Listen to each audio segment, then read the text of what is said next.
Hello, I'm Bernard Hickey from interest.co.nz and welcome to a special housing report. Today we look at home loan affordability and the Wizard Home Loans affordability report that we prepare here at interest.co.nz. What we do is look at the cost of servicing the mortgage on the median house. We take an 80% home loan on that house, work out what the current interest rates are, work out what people are being paid after tax, and then look at the proportion of the median after-tax pay used to service the mortgage on an 80% loan on the median house. This tells us where we think home loan affordability is, and in the last month, November, we had a record improvement in home loan affordability in New Zealand.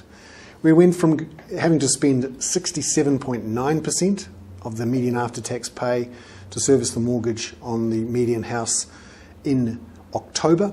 In November, that went down to 63.9%, so a full 4 percentage points of improvement.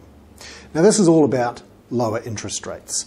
The average 2-year fixed rate mortgage has dropped by 75 basis points in the last month to 7.5%, and that's down from over 9.6% earlier this year.